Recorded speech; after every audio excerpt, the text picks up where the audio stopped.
Hello, everybody. This is the freelance teacher, Doug Marola, talking to you from the usual spot, coming to you from my place of soundproofingness and secrecy. But I'm actually going to cut to the chase on this one. It's not quite as complex as some of the other things, but I've just gotten buried in email, text messages, responses to tweets on how people want to hear from the legions, of course, are coming after me. They all want to hear about my experience, my new experience in my MMA conditioning class. And I'll tell you what, okay, I'll talk about it. Hey, you know me, I'm here to serve you. That's really the case. And I signed up for a boxing class this past summer in August of 2017. Now, you have to understand, I have never done anything like that. I was in a few fights in grade school, nothing major. I was never necessarily a weak person, so it wasn't like I was getting picked on and I would avoid physical confrontation. It never really came up that much. I was a reasonably good runner, so and in grade school I was good at sports. So when you're good at sports, you don't get harassed too much really by anybody. So I haven't really have the need to fight. And then I ran track and cross country through high school, had a failed walk-on experience at the University of Iowa, but I was a pretty good runner, a solid stuff. And so, I then, when I decided in my 40s to get back in shape, what'd I do? I went down to Van Cortlandt Park and dragged my orca-like carcass around in Van Cortlandt Park. And I'll tell you what, and this is really to the young people, because those are the people to whom I speak the most, and I try to impart knowledge and wisdom unto them.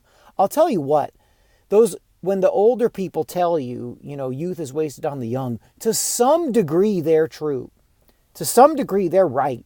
Because I was 40, I think, when I first started to get back into the jogging, running thing. And I used to be able to run in Van Cortlandt 5K, very, very hilly, very, very rough. And I would just run, I maxed out 17 and change minutes on the 5K in Van Cortlandt. And then, on a bad day, I'd run 19 and some odd minutes for 5K, right? It just wasn't working.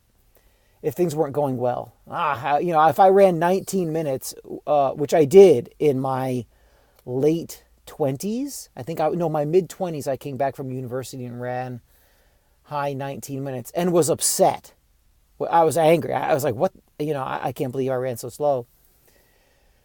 Well, I went to run in Van Cortlandt and could not do the course. Actually, I'm actually being too nice to myself. I could not do half of the course. I had to walk up the hills.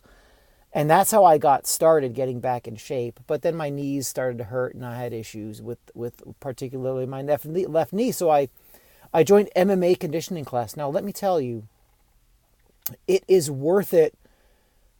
Two things are worth it.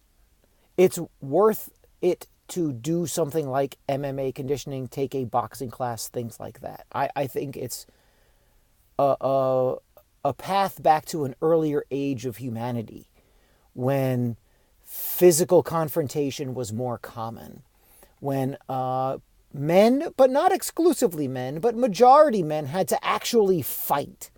Whether it be another person, maybe it had to be an animal, you had to fight the elements, like a real physical component to your life. I really feel that's what has been awoken. And, I'm not going to harp on this side, excuse me, too much, but it's also worth it to do things that you're not used to or good at. And what I mean by that is, when I'm in the boxing class, I am the oldest, fattest, slowest person in the class. And I mean that with all sincerity. I've met, since August, it's now December, two other guys who are older than I am. That's it. No one else. And one of them is kind of around my age. I think he's a few months older than I am. That's it, of everybody. So you will learn a lot by doing something that you're not necessarily good at, or that you're actively terrible at. So when you come into it, and it's a different place because, again, when I was a young person, I was capable, and I was a high school runner, and I was decent. I mean, my teammates, I had 5 or 6 teammates who were stars, and I was kind of below them. But I could, I maxed out at a 4:30 mile. I ran a 16:14 5K. I was a good track runner. So when you're good at running and you have a lot of endurance, you don't go into a sport nervous. Like, you're not going to get tired. Even when I wasn't playing a lot of basketball, I wasn't going to get tired running up and down the court, right? No one's going to outrun me. It's not like I was sucking wind running up and down the basketball court. Please, that's nothing. Let's go run a half marathon. So that kind of confidence with sports it was indicative and built in with track performance.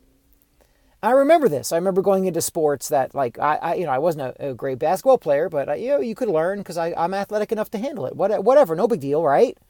Well, not so much now, because when we pair up in boxing class, I have to be careful. I avoid certain people in pairing up. And, you have the pads, and in boxing class, one person is hitting the pads and you're holding up the pads, and then you switch. You have the gloves and you hit their hands that are holding the pads and stuff like that. And I'm careful because, I'm kind of like, who is better than I am, but not so bad. First of all, there's no one as bad as I am, right? But I've got to be careful. Like, I can't pick the 2 or 3 hardcore dudes in the class who have quick hands, are young, shredded, and are my height, but they weigh 165 pounds, and I'm clocking in at 200. So it's really interesting. It is a real stretch for me to do this, especially the boxing classes, because all of these things are going through my head, and I don't want to embarrass myself. And even the other people, like, I've thanked a few of the people I've sparred with, or I should say exercised with. I'm not sparring. Please, I'd be knocked out on my ass in about 2.5 seconds. But, I've not grovelingly, but I've, thanked them for being patient is kind of how I've put it, because it's obvious that they've dialed their speed and effort down 100-fold to deal with my slow old self. And that's nice. When you realize that people are people and that regular people are pretty good.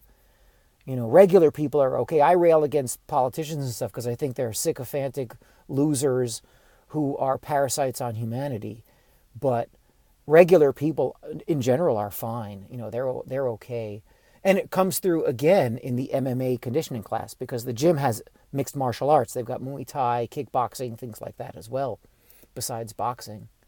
And the MMA conditioning class, we do workouts that will knock you out there at an hour at the most.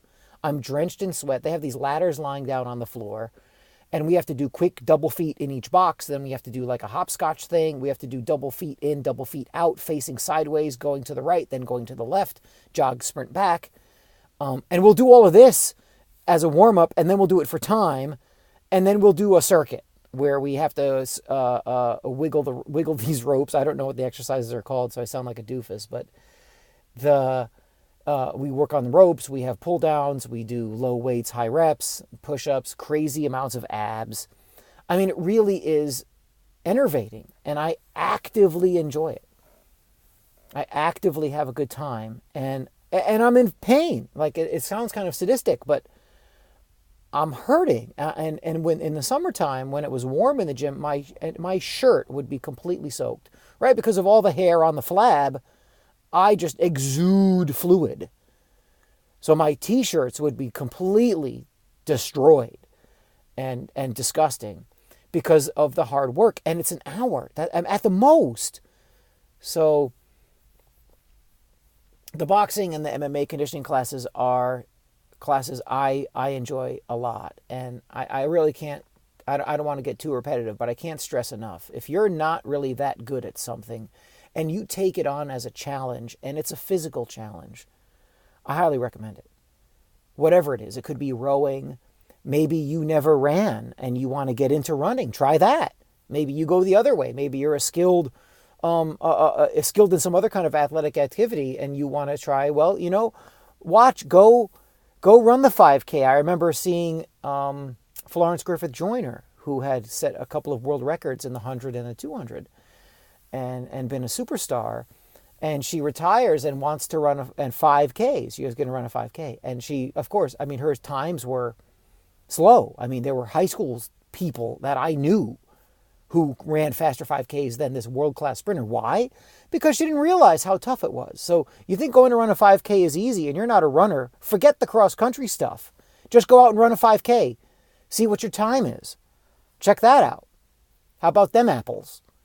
So it's that kind of thing. That physical challenge is vital. And you see it in history of schooling and the history of people, that having a physical hobby or some kind of physical rite of passage has always been baked into the cake. It's always been there. This current wave of let's play video games for hours or be on the phone for hours or go for a walk and talk